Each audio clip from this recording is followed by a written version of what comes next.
will get a very good result, right? Now let us talk about ISSR.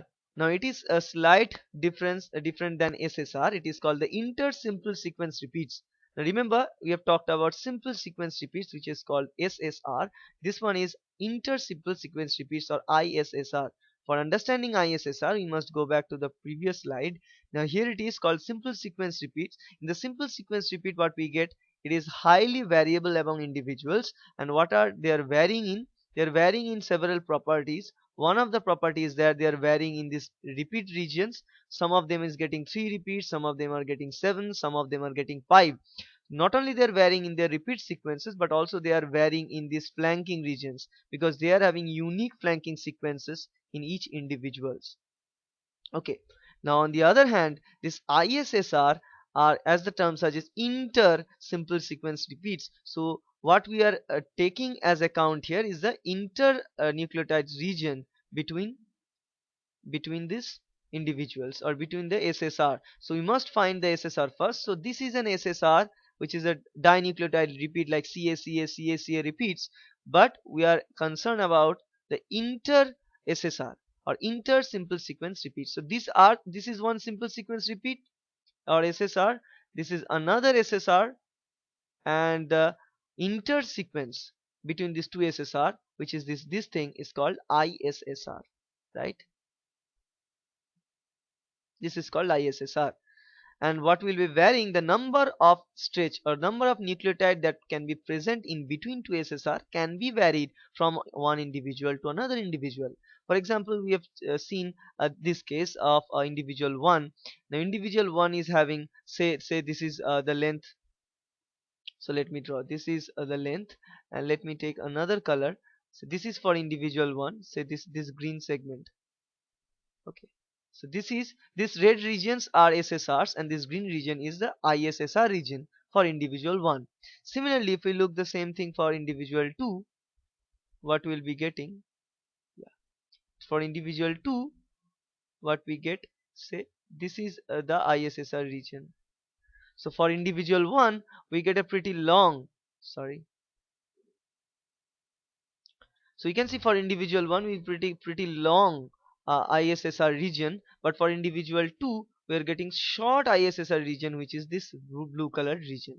Here we are having a large one. So if we amplify this ISSR regions using PCR technique or PCR analysis, then if we run the gel, then we can get the large bands for this individual 1, but we get very small bands for individual 2. So by looking at the uh, products of gel run, or by looking at the bands that we obtain after the gel running, we can tell that yes, this individual 1 is having the large ISSR region, and the other hand this individual 2 is having small stretch of ISSR region.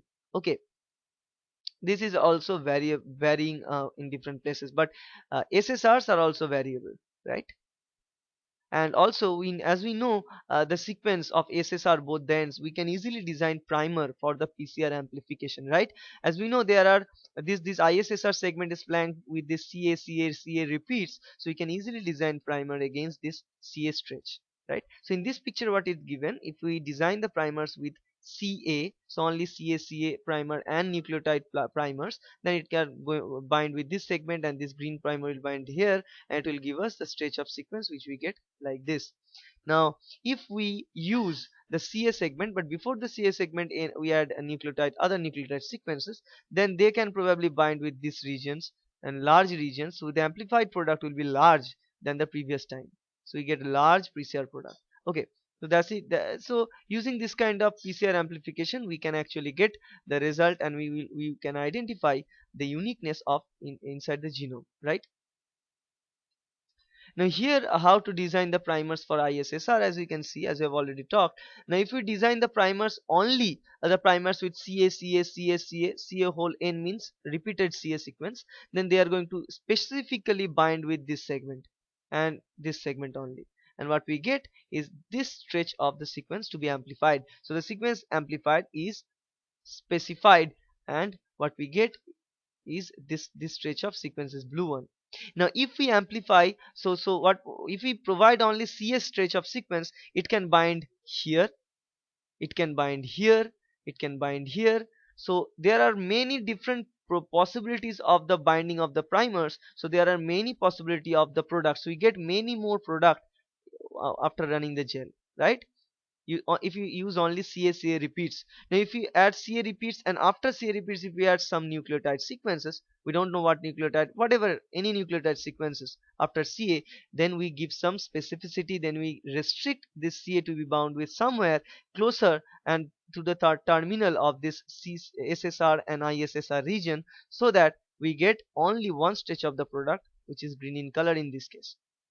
Similarly, if we tag the NN or nucleotide sequences before the CA stretch of sequences, then we are amplifying, we are specifying that must bind somewhere far from this SSR regions, both the directions. So what we get, pretty long stretch of the DNA. So what we'll get in this case, a large stretch of DNA and only one type. But if we use only CA stretches, then it can bind anywhere here, anywhere here, anywhere middle of this SSR region. So we get many degree of versatility, we get many different products ranging from short segments. If it binds to very close, suppose let me change the color here, if it binds here, then what the product will get is of this length. If it binds at this terminal, then the product will be getting is this large. Okay, so that's why depending upon this we get many different products using only CS stretch. But if only use CS stretch along with some nucleotide sequences, whether nucleotide placed in uh,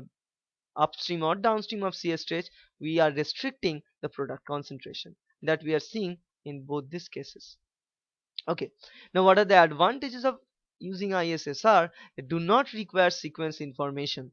If we don't know the sequence information, it's fine. Simply we need to know whether the SSRs are there. We know that SSR are very common inside the eukaryotic genome. So if we randomly generate primers which can bind with some di or tri oligonucleotide stretch sequences, they can easily attach to the SSR region and can amplify the ISSR sequences.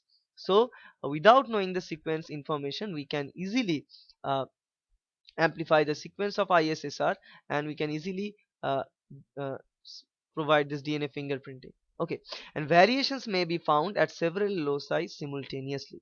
So if we look at the variations in different loci, we can find the different variations, right?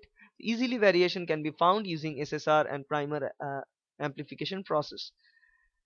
Microsatellite sequence specific is very so here it is also microsatellite sequence specific. Remember, for microsatellites means VNTRs, they are also sequence specific. Okay, and this is reliable DNA profiling, especially for the closely related species, because for the closely related species there must be small variations in these ISSR regions, and by detecting them we can easily profile their genetic composition. Okay, and the disadvantages of this ISSR technique is that, again, for this ISSR techniques also, all the markers are dominant in nature, and bend staining can be weak. So we are not bothered about that. But again, most of the markers, in fact all the markers, are dominant in this case also. So uh, we cannot amplify the product for the recessive traits or recessive markers in the loci. Okay, so we only do this for the dominant one. That's a disadvantage.